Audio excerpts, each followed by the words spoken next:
अभी थोड़ा देर पहले हम लोगों ने एप्लीकेशन ऑफ डेरिवेटिव्स देखा कि डिफरेंशिएशन का इस्तेमाल हम लोग फिजिक्स में कहाँ कहाँ पर आगे चल के करने वाले हैं। और इसके बाद है जो कि उससे रिलेटेड प्रॉब्लम देखेंगे। प्रॉब्लम देखने से पहले एक छोटा सा और चीज़ देख लेते हैं, ये है डबल डिफरेंशिएशन। डबल डिफरेंशिएशन का मतलब है कि कोई भी फंक्शन दिया हुआ रहेगा y is equal to f x के टर्म में, तो इसी फंक्शन को हम लोग दो बार डिफरेंशिएट कर देंगे तो इसको हम लोग क्या कहेंगे, डबल डिफरेंशिएशन या सेकेंड ऑर्डर डेरिवेटिव्स कर सकते हैं या सिर्फ सेकेंड डेरिवेटिव्स भी कर सकते हैं। ठीक है, तो जब इसको हम लोग डिफरेंशिएट करते थे, y is equal to f x को जब डिफरेंशिएट करते थे तो इस प्रकार से लिखते थे d y by d x is equal to f dash x. अब इसको एक बार और डिफरेंशिएट करना है तो इसको हम लोग क्या लिखेंगे, फिर से differentiation of d y by d x with respect to x. तो यहाँ पर जो डिफरेंशिएशन फंक्शन का हम लोग एफ डैश एक्स लिखते थे, अब यहाँ पर क्या हो जाएगा एफ डबल डैश एक्स। यहाँ पर जो डिफरेंशिएशन है इसको हम लोग ऐसे पढ़ सकते हैं कि it is the rate of change. इसको ऐसे पढ़ सकते हैं कि नहीं पढ़ सकते हैं, जरूर पढ़ सकते हैं। और इसको लिखने का एक और भी तरीका है कि इसको हम लोग ऐसे भी लिख सकते हैं कि d two by t x two is equal to f double dash x. यहाँ पर इसको d two by d x two पढ़ेंगे, ऐसा नहीं कि डी स्क्वायर बाई बटे डी एक्स स्क्वायर, ऐसा नहीं पढ़ना है। ठीक है, इसका है जो कि डबल डिफरेंशिएशन का सबसे अच्छा एग्जाम्पल है एक्सेलरेशन। एक्सेलरेशन का नाम सुना होगा सब लोगों ने।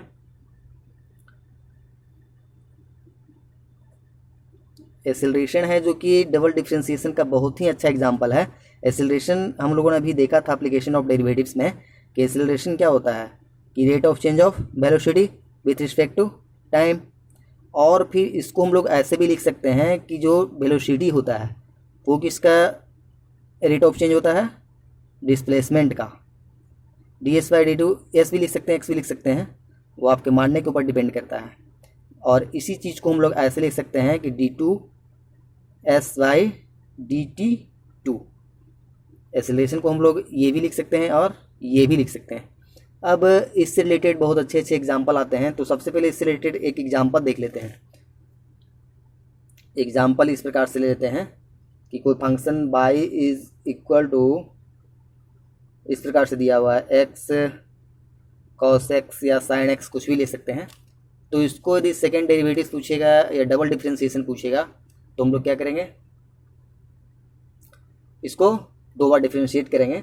तो जब इसको दो बार डिफरेंशिएट करेंगे x के टर्म में, तो पहला जो है उसको ये x cos x है तो इसको हम लोगों ने u इंटू भी के रूप में करना पड़ेगा।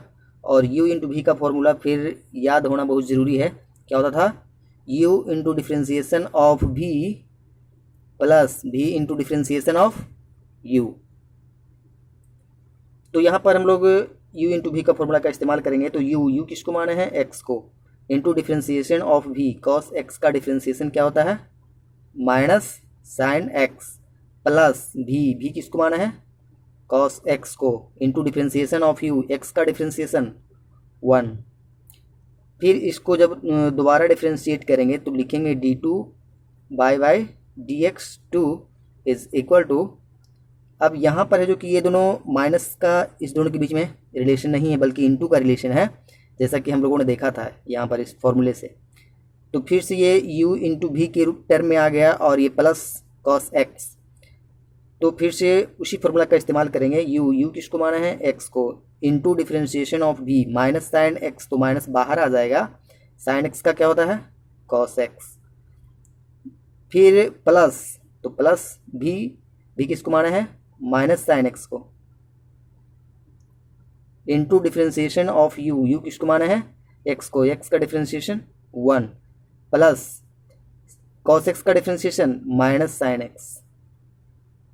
अब इसको आगे काम कर देंगे तो ये क्या हो जाएगा, minus x cos x plus minus minus sine x minus sine x. इसको एक लाइन और कर देते हैं, minus x cos x minus 2 sine x. ये क्या हो गया आंसर। अब ये तो है जो कि मैथमेटिकल हुआ। अब है जो कि फिजिक्स में हम लोग इसका इस्तेमाल कैसे करेंगे वो भी हम लोग एक बहुत अच्छा एग्जाम्पल के द्वारा देखते हैं।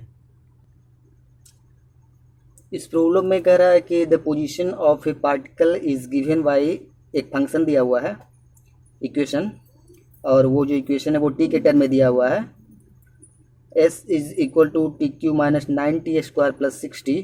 यहाँ पर जो s मतलब डिस्प्लेसमेंट जो है वो मीटर में और टाइम को सेकंड में लेने के लिए कह रहा है। तो find acceleration at time t and after 4 second, मतलब एक्सेलरेशन 4 सेकंड के बाद कितना होगा और t टाइम पर एक्सेलरेशन कितना होगा। तो यहाँ पर जो कि पोजीशन का दिया हुआ है फंक्शन, पोजीशन का इक्वेशन दिया हुआ है पोजीशन के टर्म में, टाइम के टर्म में दिया हुआ है पोजीशन, कि टाइम इस इक्वेशन से वैरी कर रहा है। तो यहाँ पर जो कि पोजीशन वैरी कर रहा है, तो इसके लिए एक्सेलरेशन निकालने के लिए हम लोग को पोजीशन को क्या करना पड़ेगा, 2 बार डिफ्रेंशिएट करना पड़ेगा। जब इसको हम लोग 2 बार डिफ्रेंशिएट करेंगे तो पहला बार जब डिफ्रेंशिएट करेंगे तो वेलोसिटी निकल करके आएगा, और फिर वेलोसिटी निकल करके आएगा, उसके बाद फिर उसको दूसरी बार डिफ्रेंशिएट करना है, और उसके बाद 4 सेकंड के बाद उसका एक्सेलरेशन कितना होगा ये भी पूछ रहा है। तो एक बार चलो पहले इसको हम लोग डिफ्रेंशिएट करेंगे टाइम के टर्म में, तो क्या हो जाएगा, टी क्यू का डिफ्रेंशिएशन हो जाएगा 3t स्क्वायर माइनस 9t का क्या हो जाएगा 9 इंटू 2 18t प्लस 6। फिर उसको जब एक बार और डिफ्रेंशिएट करेंगे, जब ds बाई dt को डिफ्रेंशिएट करेंगे तो ये क्या हो जाएगा वेलोसिटी। फिर वेलोसिटी को फिर से एक बार टाइम के रिस्पेक्ट में डिफ्रेंशिएट करेंगे तो ये क्या हो जाएगा 3 मल्टीप्लाई बाई 2 6t माइनस 18 और प्लस ये 0 हो जाएगा, क्योंकि कांस्टेंट फंक्शन का डिफ्रेंशिएशन क्या होता है 0। ये तो वेलोसिटी आ गया टी टाइम पर। टी टाइम पर यहाँ पर वेलोसिटी पूछ रहा था, तो टी टाइम पर वेलोसिटी क्या हो गया 60 माइनस 18। उसके बाद कह रहा है कि टाइम 4 सेकंड के बाद उसका एक्सेलरेशन कितना होगा। तो जहाँ पर टी है यहाँ पर हम लोग को ये निकल करके आ गया एक्सेलरेशन। अब है जो कि 4 सेकंड के बाद एक्सेलरेशन पूछ रहा है, तो जहाँ पर टी है मतलब टाइम है वहाँ पर हम लोग क्या करेंगे 4 रख देंगे। तो 4 रखेंगे तो 6 multiply by 4 minus 18 is equal to क्या हो जाएगा 24 minus 18 is equal to 6 metre पर सेकेंड स्क्वायर, एक्सेलरेशन का यूनिट होता है। इसी प्रकार से और भी बहुत सारे प्रॉब्लम है, उसमें से अब है जो कि इसमें है जो कि इस प्रॉब्लम में डबल डिफरेंशिएशन का भी इस्तेमाल हो गया, और एप्लीकेशन ऑफ डेरिवेटिव्स जिसको हम लोग सिर्फ और सिर्फ डिफरेंशिएशन कहते थे उसका भी इस्तेमाल हो गया। अब है जो कि एक क्वेश्चन और कर लेते हैं, उसके बाद फिर आगे देखते हैं। जो नेक्स्ट क्वेश्चन है उसमें ये कह रहा है कि एक बॉल है और उसको छत पर से ड्रॉप किया गया है या कहीं पर से, तो इनिशियली वहाँ पर टाइम क्या हो जाएगा 0, और जो वेलोसिटी हो जाएगा या स्पीड जो होगा उसका शुरुआती में क्या रहेगा 0 रहेगा, क्योंकि हम लोग किसी भी बॉल को ड्रॉप करेंगे तो जब हम लोग हाथ से उस वक्त छोड़ेंगे उस वक्त तो उसका वेलोसिटी 0 ही रहेगा, और जैसे जैसे वो जो ग्रेविटेशनल फोर्स होता है उसकी वजह से पृथ्वी उसको क्या करेगी नीचे की ओर अट्रैक्ट करेगी, और वो जी का वैल्यू और स्मॉल जी जो वैल्यू होता है वो यहाँ पर 9.8 मीटर पर सेकेंड स्क्वायर के अनुसार से कहा लेने के लिए। तो यहाँ पर कह रहा है कि जो बॉल नीचे की ओर ड्रॉप हो रहा है उसका डिस्प्लेसमेंट हो रहा है इस टर्म में s is equal to half g t square के टर्म में। इस फंक्शन के द्वारा वो उसका डिस्प्लेसमेंट वेरी कर रहा है। तो पूछ रहा है नंबर 1 में कि how many metres does the ball falls in 2 seconds, मतलब 2 सेकंड में ये बॉल कहाँ तक चला जाएगा। तो यहाँ पर सिंपली इसका सोल्यूशन क्या हो जाएगा, ए का क्या हो जाएगा जो टी है वहाँ पर सिंपली 2 रख देंगे तो डिस्प्लेसमेंट निकल करके आ जाएगा, और जब डिस्प्लेसमेंट 2 सेकंड के बाद क्या हो जाएगा जी का वैल्यू हम लोगों ने 9.8 मल्टीप्लाई बाई टी, तो 4, ये 4 ये 2 कट जाएगा तो मिला के कितना हो जाएगा 19.6 मीटर। मतलब 2 सेकंड के बाद ये छत पर से नीचे कितना दूरी ट्रेवल कर लेगा 19.6 मीटर। फिर बी में कह रहा है किसका एक्सेलरेशन वेलोसिटी स्पीड ज्ञात करने के लिए कह रहा है। तो सबसे पहले हम लोग यहाँ पर वेलोसिटी ज्ञात करेंगे। जो वेलोसिटी है उसको ज्ञात करने के लिए क्या करना पड़ेगा, जो डिस्प्लेसमेंट वैरी कर रहा है जिस इक्वेशन का उसको एक बार डिफरेंशिएट करना पड़ेगा। तो हम लोग को क्या आ जाएगा velocity half g t square. तो इसको जब हम लोग डिफरेंशिएट करेंगे तो ये 1/2 बाहर निकल करके आ जाएगा, और ये 2 इसमें और मल्टीप्लाई हो जाएगा इंटू जी। जी कांस्टेंट है तो सिंपली जी मल्टीप्लाई ही रहेगा इंटू टी। ये दोनों 1/2 और 2 कैंसिल आउट हो जाएगा, और 9.8 मल्टीप्लाई बाई, क्योंकि 2 सेकंड के बाद कह रहा है वेलोसिटी कितना होगा, मल्टीप्लाई बाई 2, तो यहाँ पर कितना हो जाएगा 9.8 multiply by 2 is equal to 19.6 metre पर सेकेंड। जितना वेलोसिटी होगा उतना ही स्पीड भी होगा, क्योंकि दोनों ये जो कि स्पीड और वेलोसिटी का वेलोसिटी जो कि वेक्टर क्वांटिटी है और स्पीड है जो कि स्केलर क्वांटिटी है, लेकिन उसी पॉइंट का कह रहा है इसमें जो कि वेलोसिटी अपना डायरेक्शन चेंज नहीं कर रहा ऑब्जेक्ट, तो वेलोसिटी और स्पीड क्या होगा, सेम होगा, और वो कितना हो जाएगा 19.6 मीटर पर सेकेंड।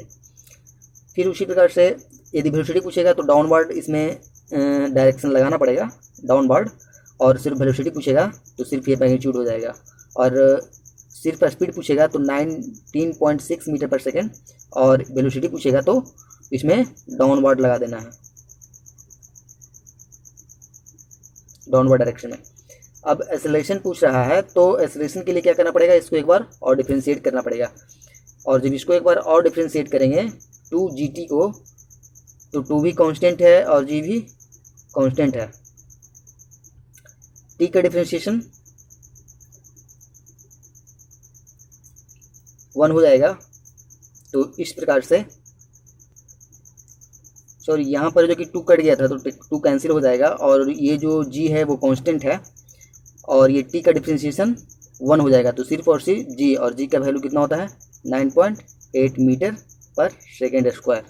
मतलब इसका एक्सेलरेशन कितना आ गया 9.8 मीटर पर सेकेंड स्क्वायर। और चूंकि यहाँ पर एक्सेलरेशन 2 सेकंड के बाद पूछेगा या 10 सेकंड के बाद पूछेगा, फिर भी उससे कोई फर्क नहीं पड़ने वाला है, क्योंकि ये टी के फंक्शन में नहीं आया है, टाइम के फंक्शन में, मतलब टाइम के साथ इसका एक्सेलरेशन वैरी नहीं कर रहा है, इसलिए एक्सेलरेशन कभी भी पूछेगा उस ऑब्जेक्ट का जो पार्टिकल हम लोगों ने ऊपर से गिराया था, तो उसका एक्सेलरेशन कितना हो जाएगा 9.8 मीटर पर सेकेंड स्क्वायर, और वेलोसिटी कितना हो जाएगा 19.6 मीटर पर सेकेंड डाउनवर्ड, और स्पीड कितना हो जाएगा सिर्फ और सिर्फ 19.6 मीटर पर सेकेंड, और 2 सेकंड के बाद उसका डिस्प्लेसमेंट कितना होगा 19.6 मीटर। ठीक है, और भी इससे बहुत सारे प्रॉब्लम बनते हैं, और फिजिक्स जब हम लोग आगे पढ़ेंगे तो इसमें हम लोग देखेंगे और सीखेंगे भी बहुत सारे डिफरेंशिएशन से बहुत सारे रिलेटेड उससे जो कि क्वेश्चन बनते हैं। इसके बाद है जो कि हम लोग अब थोड़ा सा इंटीग्रेशन सीख लेंगे, इंटीग्रेशन का बेसिक, और फिर इंटीग्रेशन का इस्तेमाल कहाँ कहाँ पर फिजिक्स में कैसे होता है वो भी हम लोग देखेंगे। जैसा कि अभी हम लोगों ने देखा कि डिफरेंशिएशन का इस्तेमाल फिजिक्स में कहाँ पर करते हैं और कैसे करते हैं, और भी बहुत जगह डिफरेंशिएशन का इस्तेमाल होने वाला है। उसी प्रकार से इंटीग्रेशन बहुत ज़रूरी है 11th के लिए भी और 12th के लिए भी, इसलिए जिस प्रकार से आप लोगों ने इतनी अच्छी से डिफरेंशिएशन सीखा है, इससे भी बेहतर इंटीग्रेशन सीखने की ज़रूरत है, और हम आपको बहुत अच्छी तरह से सिखाएंगे भी। ठीक है, थैंक यू।